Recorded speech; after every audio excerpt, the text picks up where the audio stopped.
Right, I'm going to do a video about corking champagne style bottles, or Belgian style bottles if you like, with a actual proper cork, champagne cork, and cage.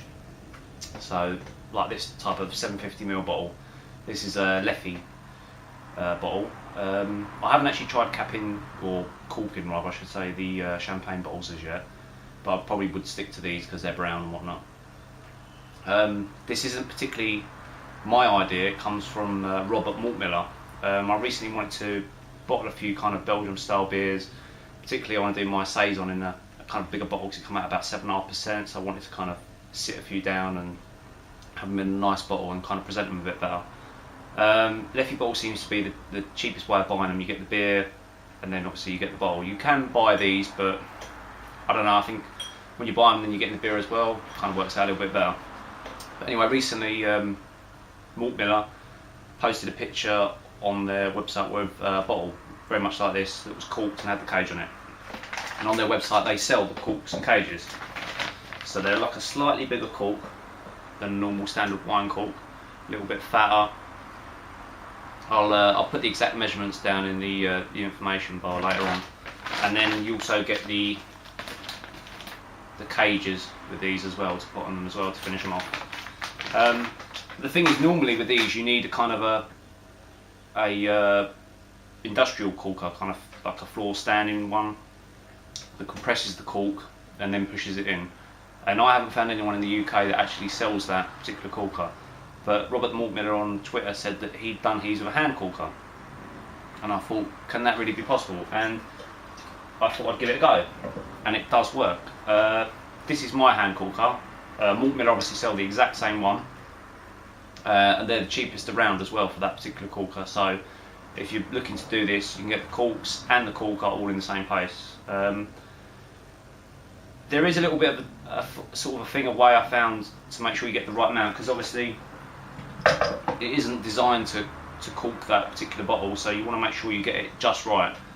And I've sort of come up with a couple of ways of doing it, but I think you can probably use one sort of champagne cork to get the right depth, and then once you've got it, what I've done is marked off on the actual corker there with a bit of black marker, and you'll see later on that when this goes down, that will come up to a depth. The red bits rise out. Once that's on the line, the cork will be at just the right depth in the champagne style bottle to be sticking out. What I've come up with basically is I'm going to point the camera down and show you. First of all though, you will need the corker, obviously, the caps and that.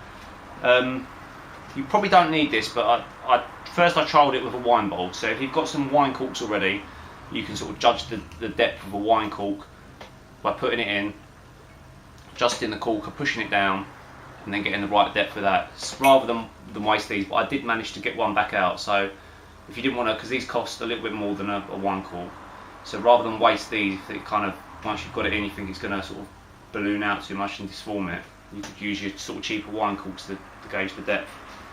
And an empty beer bottle, or a full one, something with a crown cap on it that you can put the corker on to adjust, and I'll show you why in a second. And possibly a tape measure. I kind of measured the depth that it went in and adjusted accordingly. So first of all, you'd get your corker and your champagne cork, or your wine cork if you're using the wine corks to judge the depth. When you put the champagne cork in these, it is a very tight fit, almost to the point that you think that isn't going to be pushed down. I thought, I'm going to ruin my corker doing this. But I thought, if it's been done, it must work. So first of all, what you can do is load it in there like you normally would a normal wine cork.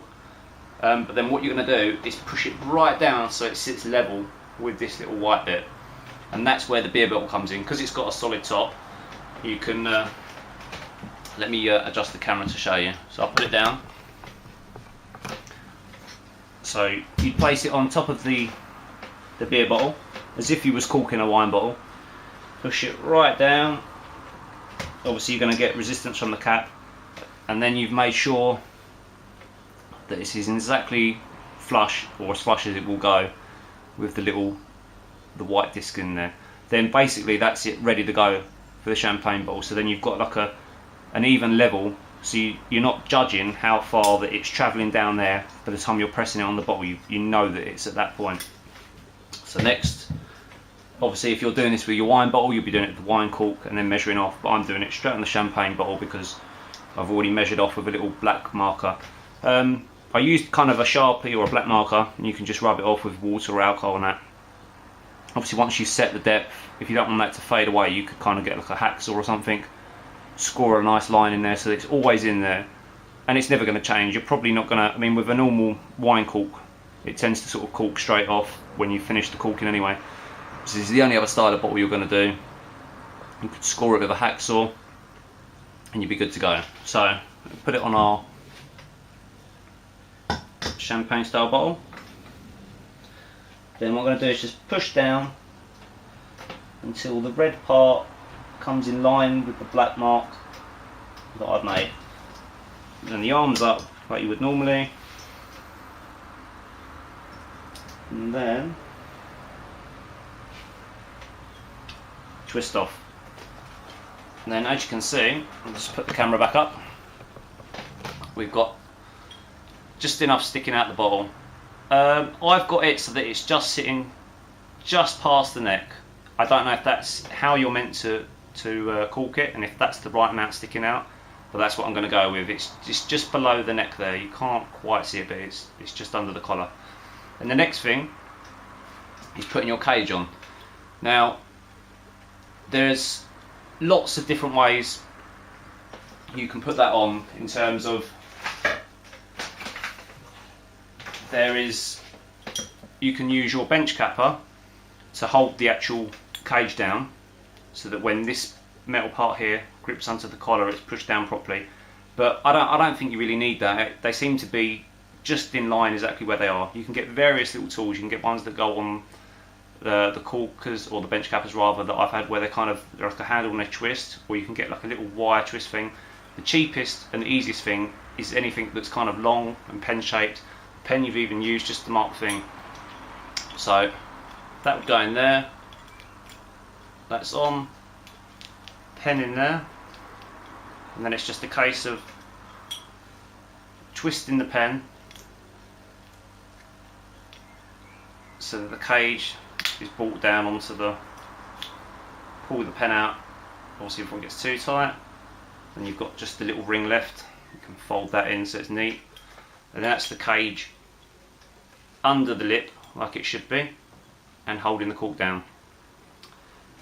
I've got one maturing at the moment. Robert Maltmiller says that the cork will after a while balloon like with a proper champagne style. They kind of mushroom out a little bit. This one obviously hasn't because it's got no fluid in it, it's got no carbonation resisting against it, so I'm guessing the carbonation, and after a while it swells and it will force the cork out to be more mushroom like that you know from when you get a Belgian style ale or a champagne.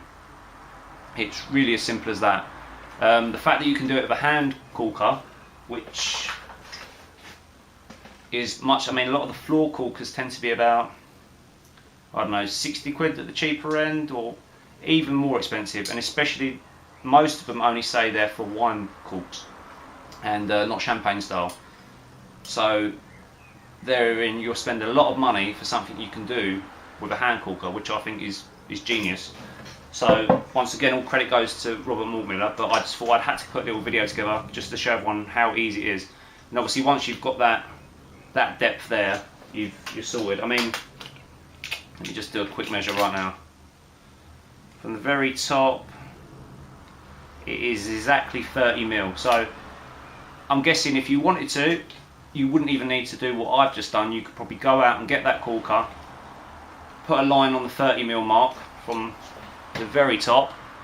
So from there to there, go about 30 mil, do a black line, line your cork in like you saw, run it to the bottom, and then once it's on the bottle, push right down.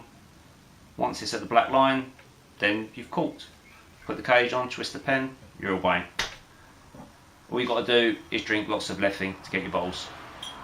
Cheers, I hope that's helped a few people out, or anyone that wanted to make their, do some presentation beers, even some stouts, and that would be quite good to present to someone, say here's a nice big bottle of stout for Christmas.